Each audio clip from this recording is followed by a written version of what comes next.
Yo, I'm DJP Coaching, otherwise known as Ventus, and on this 5th take of this tutorial, I'm going to show you how to make a sound like this Yomp from my jump up tune for my previous tutorial. Yeah, I'll show you what it sounds like now.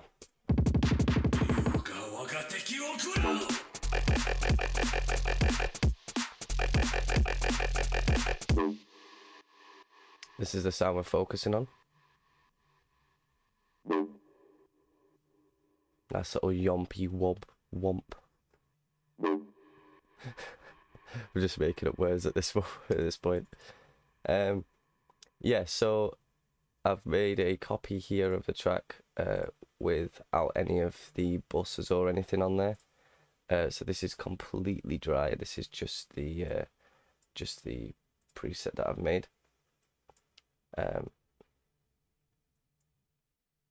Give us a play for me. Yeah, so it sounds very bassy. You can hear that it's really dry, obviously. I'm going to break it down a little bit easier for you because there's a couple things that are really important in this sound that you need, and without them it's kind of whack. So it's literally just a sine wave. The first oscillator is a sine wave. Got it down 11 cents on the D tune.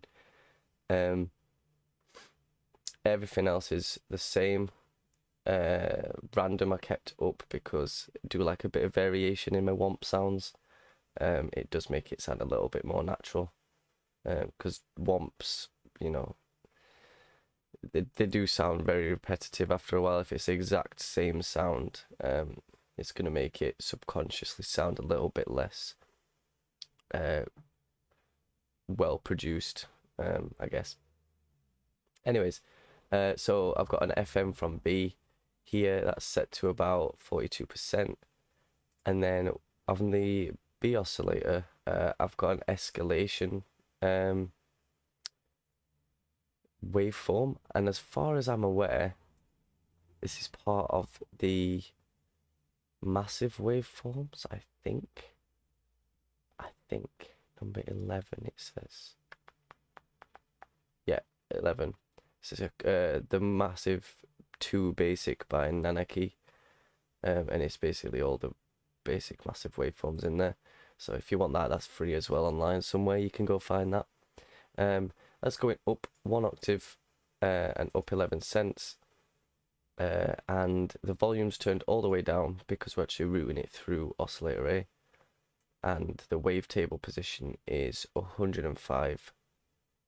So now it'll sound like this. So you're getting an idea, a nice little. So it adds the tonality over the top. And then I've got this quite complex LFO here, but I'm only using this first bit here. So if you just make a Yomp sound, set it to trigger, and then do it as like half notes. You know, just do it to work out what it is that the tempo is you want it at. So it goes Yomp, and where once you're set like that, you could even use the envelope as well, but I prefer using these just because I feel like it gives me a little bit more control. I can change the attack if I want to make some other sounds, some more softer versions of this, but without that you wouldn't really be able to do that with the LFO unless you routed it round, and it's just a pain. So yeah, the LFO one is routed to the cuff, and that's at about 30 hertz or 33 hertz, and it's going up by like 50, so I think that's like 50%. I'm not sure if that works in percentages, but then that just opens up the filter and gives the womp its actual womp. One sec, I feel like I'm about to sneeze. And it's gone. So after that, I put some distortion on there. Simple tube. The pre or post is just set to off. The drive's on about 84%, and I think the mix is on 82. The reverb's actually not doing anything. LFO2 isn't doing anything, even though in the matrix it's routed to the master tuning, up about I've done this in semitones actually, so it'll work differently in numbers. But this also makes it so that instead of it going sounding like this, you can do this.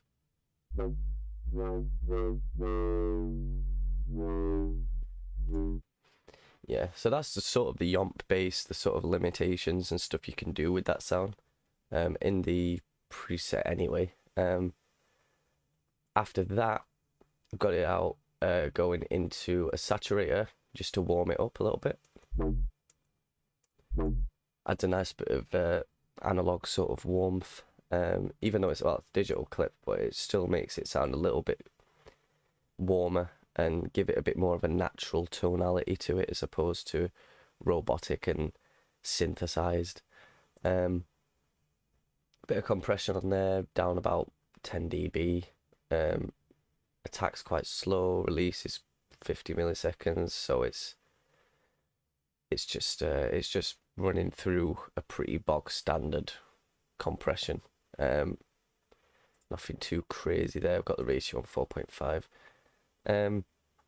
Following on from that, I've got a little bit of EQ going on here. We've got a dip around 1.35k. I think that must have been, there must have been some sort of harmonic there. Yeah, you can hear that is quite against the grain. Yeah. And then there's just a massive low cut or a high pass, whichever one you want to call it, at about 200 hertz, which is quite high usually. I think a lot of people would do it lower, and I think if I did it nowadays, I might change it a little bit to do it lower. But in this specific track, this is how it works, and yeah, I like it how it is.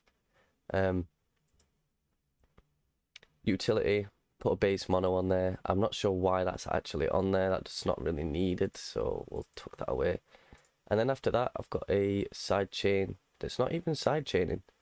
Yeah, got about -20. It's just another compressor, really. I might as well just do that. Another compressor, -20 on the threshold, about 0.4 on the attack, 155 millisecond release, and about 3.3/1 on the ratio. But then this is where the real source comes in, because that still sounds pretty warm, dry, nothing special. Sounds pretty boomy actually. Sounds kind of whack. So what I did is I've added some beautiful buses to that. So I think the first one here is a about 4.7. We'll just put that up to about 4. So this is the reverb, which is on B. Quite a lot going on here actually, but it's a delay going into a reverb, going into an EQ, compression, and another compressor. I don't want to touch too much on these things because this is a whole new thing. It's not really related to the Yomp. It's more about mixing and stuff like that. So if you want me to touch on more things about buses and how they're useful, then let me know and I will do. But you can have a look at that for yourself and copy it if you would like to. Yeah. Following on from that one, we've got a bit of saturation here. So we've got a saturator on this track. Just doing some high-end saturation, really rough as well, hard curve, plus 6 dB. And that'll make it sound a little bit warmer, but not the low end as well. It'll make sure just the high end is warm because it's only letting the high end through on the bus. You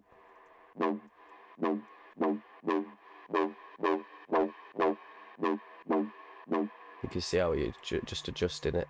Obviously with the random as well on the actual synth, it's changing it a little bit so that it doesn't actually pick up the same way every time. So you know, sometimes you can think it's something else and it's actually the randomization in the actual synth that's causing the problem. I'm only saying that because for a second there I thought that the sound that was being introduced was me turning up the saturator Well, it was, but it was more impacted by the synth itself earlier in the chain, so always good to keep your eyes out for stuff like that. And then the third I've got is a medium reverb.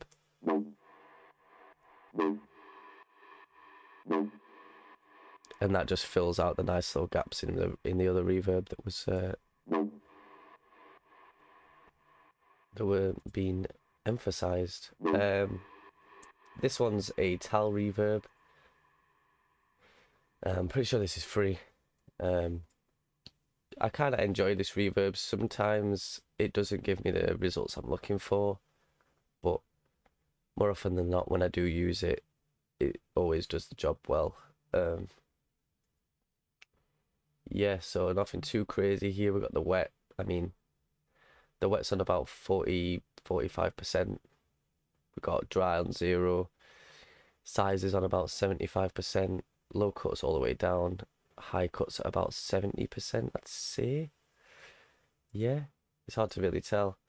Yeah, all the numbers are there. So we've got 85 on the size, 80 on the low pass, and 0 on the high pass, which is the low cut. Strange how they've done that. That's a bit silly. Yep, and then there's an EQ going up to about 450 Hz on the low cut, and then on the high cut we've got about 13.8K. So it's just rolling off them super duper high ends in the reverb, making it seem a little bit more like it's in the room, I guess, and making the high end of the actual synth cut through, as opposed to the high end of the reverb washing into that, which can make it sound a little bit set further back and not sound as good, really. Got a compressor here on about -7 dB. Again, 4.5/1, 2 millisecond attack, 50 millisecond release. And then got a final compressor here that's actually side chaining to the drums. So if you look here, you can see the drums, which are coming through really hard, like really hot as well, actually. But I sidechain that because in the track, without that sidechain there, it's going to sound like washy, like this.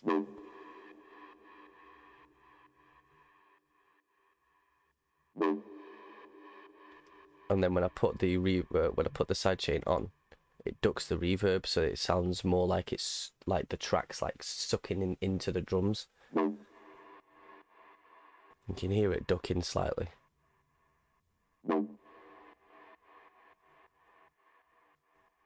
And that makes so much difference. Subconsciously, you think that it's going to sound better if it's all opened up, or at least I did. But using sidechain on stuff like that really can make your track sound so much more alive, I guess, is a good way to describe it. Yeah, that's it. That's pretty much the sound. If you need any other help with, anything at all, let me know. I would put the preset in the description below, but I feel like most of the work comes from actually your own processing in this case.